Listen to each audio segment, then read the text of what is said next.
የወዲትን የቀረሽበትን ሞባይል አምጭልኝ። እሺ በልሽ። አባዬ ሞባይሉን ሰርቀሽ አምጪና 500 ሺህ ብር ልስጥሽ አሉኝ። ሞባይሉን ስጣቸውና 500 ሺህ ብር ልቀበላቸው። እውነት ነው እንዴ? ኧረ ውሸቷን ነው። አንቺ መሰሪ ለምንድን ነው የምትዋሺው? ልጄ እንዳታምናት እራሷ ነች። ሞባይሉን ልስረቅና ብር ስጭኝና እመጣልሻለሁ ያለችኝ። እኔ ደግሞ እባክህ እመነኝ። አላምኑትም። በሰላም ወደ ቤቱ እንዲሄዱ ልለቆት ነበር። እርስዎ ግን እዚህ ተመችቶታል መሰለኝ። ተንኮለኛ ነዎት። የሚያስቡት ነገር በሙሉ ተንኮል፣ ሴራ ምናምን። ይሄ ደግሞ የሚያሳየው ይህን መጋዘን እንደወደዱት ነው። ቤተሰቦቼን ችግር ውስጥ ልከትብኝ ነው አግትልኝ ያሉኝ ቀን ነው የእድሌ በር የተከፈተው። የዛን ቀን ያንተ እድል በር ብቻ አይደለም የኔም የውድቀት በር ጭምር ነው የተከፈተው። ቡና ላስፈላሽ ልጅ ምን እንዳልሽኝ ደውዬ እነግረዋለሁ። ካስቸገረችሽ ምን አርጊ እንዳለኝ ታስታውሻለሽ አይደል? ደውሉልኝና ዋጋዋን ሰጣታለሁ ነው ያሉት።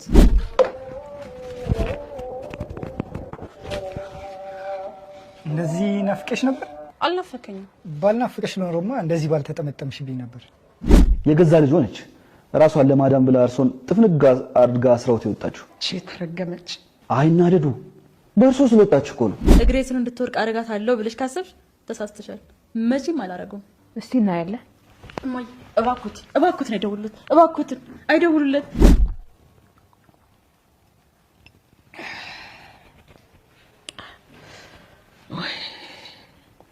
ባለፈው ለካ እንደዚህ ጠምቶሽ ነው ውሃ ስጭኝ ስትይ የከለከልኩሽ። አዎ እሱ ጨክኖ አልሰጥም አሉኝ እንጂ። ይቅርታ ልጄ፣ የውሃ ጥም እንዲህ መሆኑን ባቅ ኖሮ አልሰጥሽም አልልሽም ነበር። ቆይ ለትንሽ ቀን ከከተማ በወጣ አዲስ አበባን የጦርነት ቀጠና አድርጋችሁ ጠበቃችሁ? ዓለምን ማን ያሳገታት? እናቴ እንዳትኝ። ዮዲትም አለችበት። እሷማ ትኖርበታለች። እንዴት አትኖርበት? ያልከኝ እማዬ ልፈልጋት። ሐኪም ቤት ሄደን የእርግዝና ምርመራ ታደርጊያለሽ። ተነሽ። አልሄድም። ትሄጃለሽ አልኩት፣ ትሄጃለሽ። የወንዶሰን እናት ዮዲትን እያንዳንዱ ስትሰርብኝ የነበረውን አስቀያሚ ሰዎች ላስታውስሽና ይቅርታ ጠይቂኝ በሚሏት ሰዓት እሷም በሚነግሯት ሰዓት እማዬ ይህን ሁሉ ተሳድቤያለሁ፣ ኧረ ይሄንስ መስማት ይበቃኛል ትላለች። ልጆት ቢሆን የሰደበው ቂም ይዞብንበት ነበር ትላለች። እሱም ባለየ አላሳደገውም፣ ጨዋ ነው ያሳደገው። እንዳንቺ ባለየ ያሳደገው ብቻ ነው ይህን ቃላት የሚናገረው እያሉ እያንዳንዱ ስድቡን ሲደረድሩላት እሷ ራሱ ለመስማት መልሳ ራሱ የተናገረችውን ቃላት ይከብዳታል። ለጥፋትሽ ይቅርታ ብለሽ ካልተንበረከክሽ ከዛ ማጅራት መቼ እደውላለሁ በማለት ስልክ ያነሳሉ። ደውለታ በቃ ያለሽ ጉዳይ በማለት ታመነጫጭቃለች። እንደ ልማዷ የወዲት ማዷ ይቅርታ ተባልሽ አይደል እንዴ? ምን ትመስላለች? እማማም ስልካቸውን አንስተው ለመደወል ይሞክራሉ። የወዲትም ወዲያውኑ እንዳይደውሉ እባክዎት በማለት እግራቸው ስር ተንበረከካለች። የወዲት እናት አለምን ሞባይሉን ሰርቀሽ አምጪልኝና 500 ሺህ ብር ልስጥሽ ይላሉ። ለአጋቹም ሴትዮዋ 500 ሺህ ብር ልስጥሽና 500 ሺህ ብር ልስጥሽና ሞባይሉ ሰርቀሽ አምጪ አለችኝ ትላለች። እውነት ነው እያለ በሚጠይቃቸው ሰዓት አረ እባክህ እሷ ናት ልስጥሽና ስጭኝ አለችኝ ትላለች። ወዲያውኑ አይን ባይን ወዲያውኑ ሽምጥጥ አድርጋ ትሄዳለች። ያቸውም እሷ በፍጹም አትለውትም። ይሄ መጋዘን ተመችቶታል ማለት ነው። እሱ መጋዘን እድሜው ሊያራዝሙ ነው ማለት ነው። ተንኮለኛና የሚያስቡት ነገር ሁሉ ክፋት ብቻ ነው ይላቸዋል። ኮንቴንስትልኝ ውድና የተከበራችሁ መላው ዓለም ያላችሁ ኢትዮጵያና ኤርትራውያን ኢንተራችን እግዚአብሔር ይመስገን ደህና ነኝ። የእናት ክፍ ድራማ ክፍል 28ን አብረን እናያለን። አጋቹ ወይዘሮ ብርቄን እንዴት አደሩ ይላል። ጎኖት እንዴት አደረ በሚላቸው ሰዓት ጎኖት ጎንህ ይበጠስና ወንበር ላይ ያሳድረህ ጎኖት እንዴት ነው ይላል። እንዴ ይሆንኩ ይመስልሃል ይላሉ ወይዘሮ ወርቄ። የታማው መሰለኝ የታማው መሆኔን ካወቅ ታዲያ ለምን አትለቀኝም? ማወትን ልረዳዎት እንደምችል ልንገሮት ይሄ ነው። ማማዎትን ሳስብ በጣም ነው የሚያሳዝኑኝ ይላል አጋቹ። እና ካሳዘንኩ ለምን አትለቀኝም ይላሉ። እና እኔ ለእርሶ ሳዝን እርሶ ለእኔ ለምን አያዝኑም? እና ውስጥ ወንበር ላይ ያጠንኩት እኔ የተራኩት የተጠማሁት እኔ እዚህ ባዶ ቤት ባዶ መጋዘን የምታዘንልኝ የሚገባው እኔ አማርረው አንተ ነህ።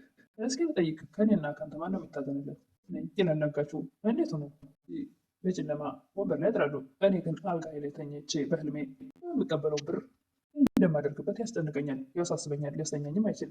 ሳስብና ሳልም አድሬ ጧት ስነሳ ግን በእርሱ የተነሳ ያ ነገር ሆነ እንደማይሆን ሳስበው በጣም ያበሳጨኛል። ማዝናለሁ፣ ልቤ ይሰበራል። አሁን ከኔና ከእርሱ ማንም ያሳዝነው ይላል አጋቹ። መቼም ልታገኘው የማትችለውን እንደ ሰማይ የራቀ ገንዘብ መመኘት ራሱ ትልቅ በሽታ ነው። ስለዚህ አንተ ይበልጣል ሊያደርገው ደግሞ ይሄን ያረዱኝ እርስዎ ነዎት። ቤተሰቦችን አደጋ ውስጥ ልትከትብኝ ነው። የሆነች ልጅ አለች አግትልኝ ያሉኝ ቀን ነው የኔ መስኪኑ እድሌ በር የተከፈተው ይላል አጋቹ። እዛ ቀን ደግሞ የአንተ እድል በር ብቻ አይደለም የኔም የውድቀት ቀን ጭምር ነው የተከፈተው። ሰው የውድቀት በር ለእኔ ደግሞ የደስታ በር መክፈቻ ስለሆነ በእኔ ደስታ አይደሰቱም እንዴ? ሰው ውድቀት የኔን እድል ዞሌ ነው የመጣው። ምስኪኗ የወደሷን እናትም ደጋግሜ እንደምትወርቂ ነግሬሽ ነበር። አሁን አየሽ አይደለ ያለሽበትን ተመልከቺ አሉ የወዲትን። ልክ ነሽ ትላለች የወዲት። ስታወሪ በስነ ስርዓት በክብር አክብረሽ አውሪ አላልኩሽም? አለበለዚያ ያኔ እዚህ አምቶ ቡና ፊላለሽ ልጅ ደውዬ እነግረዋለሁ ምን እንደምታደርጊ። ገረችሽ ምን አድርጊ እንዳለኝ ታስታውሻለሽ? ደውሉልኝና እኔ መጥቼ ዋጋውን እሰጣለሁ ብሎሻል። እዚህ ደውዬለት ዋጋችን እንዲሰጥሽ ትፈልጊያለሽ? ፈልግም ትላለች የወዲት። ካልፈለግሽ እንግዳውስ የምልሽን ማድረግ አለብሽ። ደግሞ ጓደኛሽ አንቺ እያልሽ ዘርጥተሽ እንድትጠሪኝ ሳይሆን አክብረሽ አንቱ እያልሽ እንድታወሪ ነው የምፈልገው። ቶሎ በልሽ። እማዬ አሁን እንዳደረግልዎት የምፈልጉት ነገር አለ? ወይዘሮ ወርቅ የምላካችሁ እዚህ አሳድረኸኝ ትልቅ ትምህርት ነው የሰጠኸኝ ይላሉ። እባክዎት አያስመስሉ። እንፈታዎት ወይም እንድለቀዎት ጥሩ ጥሩ መልካምነት አያጫውተዎት። ምን አላስመስልም። ለብር ብላ አይደል እንዴ እናት የምትሆነውን ሴት አግታ የምታሰቃየው?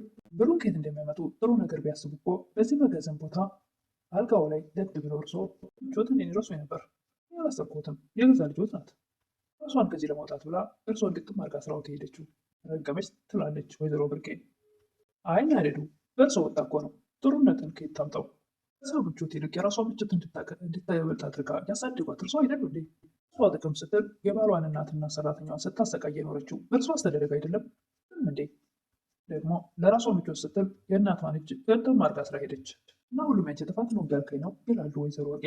አዎ ልጆች እኮ ያሳደጊያቸውን ወይም የእናት አባታቸውን ባህሪ ነው ይዘው የሚያድጉት። ልጅ ወት ደግሞ የእርሶን ባህሪ እንደያዘች ግልጽ ነው። እንዳሳደጓት ነው የሆነችው ሆኜ ያሏትን የሆነችው ይላል አጋቹ። የወንዶሰን እናትም ልክ እንደ እናትሽ የተረገምሽ ነሽ ይላሉ ዩዲትን። ይቅርታ አድርጉልኝ እማዬ ትላለች ዩዲት። ልክ እንደ እናትሽ የተረገምሽ ሆንሽን ታምኛለሽ አታምኝም? አምናለሁ ትላለች ዩዲት። አላምንም የኔ እናት እርሶን እኮ በድዬዎታለሁ። እስኪ በቃዎት አዘጋጅቼዎታለሁ። እንኳን ሊሰድብ የማይችለውን ስድብ ነው ስሰድቦት የኖርኩት በልብለሽ የሰደብሽኝ ይላሉ ምስኪን እናት። አላስታውሰውም ትላለች ወዲት። ልታስታውሹ ትችላለሽ። ሁልጊዜ አዳዲስ ስድብ ነበር የምታፈራርቂብኝ። አድርጉልኝ ትላለች ወዲት። ይቅርታው ይቅርና የሰደብሽኝን ስድብ እያንዳንዱን አስታውሺ። እንዳንቺ አውሬ ስላልሆንኩኝ የሰደብሽኝን ስድቦች እያንዳንዱ ላስታውሰሽ። አንቺ ብትሆኝ ኑሮ እንኳን ልትረጂኝ ቀርቶ መርዝ ነበር የምታበኝ። ልክ ነዎት፣ መጥፎ ሴት ነበርኩኝ። አንድ ድል ብቻ ስጡኝ። እከሰዎታለሁ እስከዛሬ ለበደልኩት በደል። እሺ ላስታውስሽ እና ይቅርታ እንደሚገባሽና እንደማይገባሽ ራስሽ ተወስኛለሽ። በጥቂቱ ንገር ይችላሉ የምስኪን እናት። አንቺ የማትረቢ ጥቁር ድንጋይ። እሱም ሐውልት እንኳን ጣሊያን ሰርቆት ተንቀሳቅሶ ነበር። ግን የማትንቀሳቀሽ ጥቁር ድንጋይ ሐውልት ነሽ። በዓይኔ ጎደጎድሽ። አንቺ የተረገምሽ ጥቁር ድንጋይ እያልሽ ብዙ ለመናገር ቃላት የማያጥረኝና ገልጬ የማልጨርሳቸው ስድቦች፣ ዕለት ዕለት በየቀኑ የምታፈራርቂብኝ ስድቦች። የትኛው ልንገርሽ? አንቺ ጨለማ ፊት የማትይ ነገር አለ ወይ? እማዬ ይበቃዎታል። ይህን ሁሉ ነገር መስማት መሸከም አልችልም። የሁሉ መጥፎ ነገር ከኔ ወጥቷል እንዴ? ትላለች ወዲት። ነገርኩሽ በጥቂቱ ነው።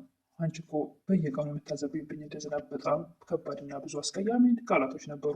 እማዬ እባክዎት፣ መጥፎነትና ተሳዳቢነት መሮኛልና መልካም እንዲሆን አስተምሮኝ ትላለች ወዲት። ያሻለሁ፣ ነገር ግን የጥሩነት መንገድ ዋጋ ያስከፍላል። መጥፎነት ደግሞ ምንም ዋጋ አያስከፍልም። ደግሞ መጥፎ ሰዎች ሊጎዱሽ ይችላሉ። እማዬ፣ ከመጥፎነት ይልቅ ጥሩነት መርጫለሁ። አስተምረሽ፣ ነገር ግን በኋላ እንዳታዝኝ ይላሉ። ኧረ እኔ አላዝንም፣ እርሶ አስተምረውኝ ትላለች ወዲት።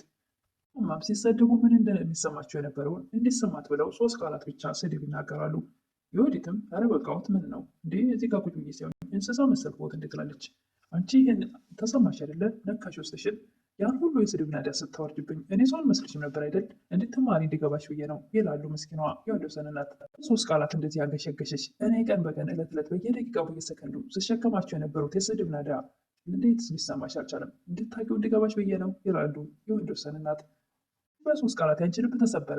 ግን ከጠዋት እስከ ማታ ይሄ ነው ተብሎ ቃላት ለመግለጽ ቃላት የማይበቃው በጣም አስቀያሚ ቃላቶችና ስድቦች ስታሸክሜ ነበር። ስለሚገባዎት ነው ትላለች። ምን አልሽኝ በሚሏት ሰዓት እርስዎ እናት ነዎት ስለሆኑ ልጅ ስላለዎት እንደ ልጅ ይሁንና ይቅር በሉኝ ትላለች። ስለ እናት ምን ታውቂያለሽ? እባብ የሆነች እናት አለችሽ። ሹም እናቷን እዛ ጋ እባብ የሆነች ልጅ ወልደዋል ይላል። እባብን ነው የሚወልደው። ልክ ብለሃል። እባብ የሆነች ልጅ በሚሉ ሰዓት እባብን ይወልዳል ይላል አጋቹ። ማንኛውም እስከ ዛሬ በሰሩት ወንጀል ንስሐ የሚገቡበት ጥሩ ትምህርት ስለሆነ ያመጣሁልዎት ወደ ፈጣሪዎት ይቅር በለኝ ቢሉ ይሻለዎታል ይላል አጋቹ። የሰማውስ ይቅር አለኝ እንበል። የምድሩስ ገዢ ይቅረኝ ይሆን? ለሰራሁት በደል ይቅር ይለኛል? በሰላም ነው ይሆን ይላሉ የወዲት እናት። አጋቹም የምድር እንኳን ይቅር አይሉትም። እስከ ዘላለም እስከ እድሜዎት ፍጻሜ አስሮ ማሰሪያ ውስጥ ያቆየዎታል እንጂ ያሰቃየዎታል እንጂ ይላል። እንዴት ብዬ ልውጣ ከዚህ ይላሉ። መውጫው እኮ 23 ሚሊዮን ብር መሆኑን ያው ተነጋግረናል። መውጣት የሚፈልጉ ከሆነ ብር ይስጡ፣ እመጣለሁ። ቤቴን ከመሸጤ በፊት ግን ያልከኝን ብር ለመፈለግ የሆነ መንገድ ልፈልግ። ግን ቢያመጡት እኔ የምፈልገው ብር ነው። የወዲት ወንድምም ከከተማ ወጣ ብሎ ቆይቶ ነበርና ሲመጣ ፀሐይ የት ጠፍተህ ነው ትላለች። ከእናቴና ከእህቴ ክፋት ለማምለጥ ከከተማ ወጥቼ ነበር። ከተማ ወጣ ስትል ቤተሰቦቼ የሚወድ ሰው ይናፍቀኛል ብላ አታስብም እንዴ ትላለች ፀሐይ። የቤተሰቦችን አላውቅም፣ አንቺ ግን ናፈቅሽ ነበር። እኔ ቤተሰብ አይደለሁም ባዕድ ነኝ። ደግሞ ባዕድ ናፈቀ ምን ይጠቅማል ትላለች ፀሐይ። ቤተሰብ አይደለሁም አይደል ትላለች። አንቺ እኮ ከአንቺ ጋር አብሬ ቤተሰብ መመስረት የምፈልገው ለትዳር የማሰብሽ ሴት ናት ትላለች። በፍጹም እኔ ከአንተ ጋር መመስረት አልፈልግም። ደግሞ ለመስረት ብልስ እናትህ ዝም የሚሉኝ ይመስላል ትላለች ፀሐይ። እኔ የእናቴን ፍቃድ የምጠይቅ ይመስልሻል እንዴ? የፈለኩትን ለማድረግ ፍቃዱ የራሴ እንጂ የቤተሰብ አይደለም። የቤተሰብ ምርቃት የሌለበት አዲስ ህይወት የሚሳካ ይመስላል እንዴ? ትላለች ፀሐይ። እናትና አባት ምርቃት እኮ ግዴታ ያስፈልጋል ትላለች ፀሐይ። እናትና አባት ያልመረቁት ትዳር ምንም ትዳር ይሆናል። ምን አይነት መጥፎ ቤተሰብ ቢኖርሽ ከእነሱ ምርቃት ትፈልጊያለሽ እንዴ? ወይዘሮ ወርቅም ውሃትም ተቃጠልኩ፣ አለም እባክሽ ውሃ ስጭኝ እኔ ልጅ ይላሉ። አለምም ውሃም ትታ እጃቸው ስለታሰረ ራሷ ታጠጣቸዋለች። ጎሽ እኔ ልጅ ይላሉ። ውሃ ጥማቸው ከረኩ በኋላ ባለፈው ለካ እንደዚህ ጠምቶች ነው ውሃ ስጭኝ ስትይ የተለከልኩሽ ትላለች ወይዘሮ ወርቅ። እርሶ ጨክነው አልሰጥም አሉኝ እንጂ ትላለች አለም። ይቅርታ ልጄ፣ የውሃትም እንደዚህ መሆኑን ባውቅ ኖሮ አልሰጥም አልልሽም ነበር።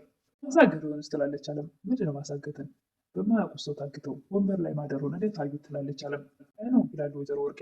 አንድ ቀን አድረው የተሰቃዩትን ስቃይ እኔ ግን ለሳምንት ተሰቃይቻለሁ። ድጋሚ ይቅርታ የኔ ልጅ፣ በምትወጃት እናትሽ ይዤሻለሁ ይላሉ። የእናቴን ስም ጠርተው ያለሁትም ይቅርታ አድርገውልዎታለሁ ትላለች አለም። አዲስ ከሆነ አንድ ሁለት አድርቱልኝ ነበር ይላሉ ወይዘሮ ወርቄ። እሱ ትላለች አለም። እስከ ዛሬ የበደልኩሽ በደል መካሻ እንዲሆነኝ ከሰው ቤት ወጥቶ የራስሽን ስራ የምትጀምሪበት ብር ልስጥሽ እና ስራ ጀምሪ ሽሚላት ይላሉ ወይዘሮ ወርቄ። ስጠፋት ማረም እንዲችል እርጅኝ ይላሉ ወይዘሮ ወርቄ። አለምም በፍጹም ከሰው ብር አልፈልግም 500,000 ልስጥሽ ይላሉ ወይዘሮ ወርቄ። 100,000 ብዙ ነው፣ በምትኩም እንዳገልግሎት ፈልገው ነው። ሁለታሽ መመለስ ስለፈለግኩ ነው። ከቻልሽ ግን የወዲትን የቀረጽሽበት ሞባይል ይዘሽልኝ እሺ ትላለች አለም። መሰለሽ የአገን በፊት ስለማያምነሽ ሰርቀሽ አምጪልኝ ሰርግሎ ትላለች አለም። እንዴ ሞባይሉና እንዴ ብልጣል ነበርሽ እንዴ? ብዙ ጊዜ መጋዘኑ ስትቀመጭ ደነዘሽ እንዴ? በያፍንጭና አምጪልኝ ይላሉ ወይዘሮ ወርቄ። ለምን እሰርቃለሁ? ቆይ ሳልሰርቅ ለመጣለሁት ትላለች ፀሐይ አለም። ወይዘሮ ወርቄም እንዴት ሳትሰርቂ ታመጪዋለሽ? እንዴት ልታመጪው ትችያለሽ? መጥቶ እንድሰጠውት አድርጋለሁ። ያስቡ ራሱ በእጁ መጥቶ ይሰጠውታል። እኔን ማኑ ምሻለሁ። ግን ካልሰጠሽኝ የሚለውን የብር ክምር ትቶ እንዴት ነው በፈቃደኝነት የሚሰጠው? እኔ ተወትልና ልጁ ትጠራለች አጋጁን አለም። ምን እያደረግሽ ነው ይላሉ ወይዘሮ ወርቄ። እንዴ ሞባይሉን ላሰጠውት ነው፣ ቪዲዮ እጅ ለውስጥ ላይ እንዲገባ አይደለም እንደሚፈልጉት። ተጠርቶ ሲመጣ አባዬ ሞባይሉን ሰርቀሽ አምጪና 500,000 ብር ልስጥሽ አሉኝ። ሰጣቸውና ይስጡኝ ነው ይላል። ኧረ ውሸቷን ነው አንቺ መሰሪ፣ ለምን ተዋሻለሽ? እንዳታምና ልጄ ራሷ ናት ሞባይሉን ሰርቄ አምጥቼ ልስጥሽና ብር ስጭኝ አለችኝ። ሞያ ምስኪን አያሳዝንሽም እንዴ? የንም ቤን ያልኳት መጨረሻ አላምነውትም ይላል አጋቹ። ሰላም ወደ ቤተወት እንደሄዱ ለቀውት ነበር። እርስዎ ግን የመጋዘን ተመችቶዎታል መሰለኝ። ያስቡት ነገር በሙሉ ተንኮል ሴራ ነው። ምን አይነት ፍጥረት ነዎት? የወዲት ወንድምም እናት ቤት እንዳደረች ይጠይቃል። እኔ አልነገሩኝም ቤት እንደሚያድሩ ትላለች። እንዴት ከመቼ ጀምሮ ውጭ ታድራለች ይላል። አጋች ጋር አወጡት እንደወጡ ቀሩ ትላለች ፀሐይ። ለትንሽ ቀን ከተማ ቦታ ከተማዋን በሙሉ የጦርነት ቀጠና አድርጋችሁ ጠበቃችሁኝ። ለምን ማን ያሳገታት? እናቴ ናት እንዳትይኝ ይላል። አዎ የወዲትም አለችበት ትላለች ፀሐይ። በስተመጨረሻም ወንደሰን ተነሺ መሄድ ያለብን ሐኪም ቤት በማለት እዚህ ላይ ነው ቪዲዮ ያለቀው። ወዲትም አልሄድም በማለት ድርቅ ብላለች። አልሄድም በምትለው ቃል ብቻ የወዲት እርጉዝ እንዳልሆነች ወንዶሰን ይረዳል፣ ይገባዋል። አሁን እርጉዝ ነኝ በሚለው ነገር ሲሸወድ እንደቆየው ከአሁን በኋላ መሸወድ የለም። ለዛሬ የእናት ክፍል ድራማ ክፍል 28 ይህን ይመስል ነበር። በቀጣይ እስክንገናኝ መልካም ቦታ እያልኩኝ ለምታበረታቱኝ እህቶቼ ምስጋና ከልብ ነው። ቪዲዮውን ላይክ ማድረግ ደግሞ አትርሱ። ላለው አመሰግናለሁ።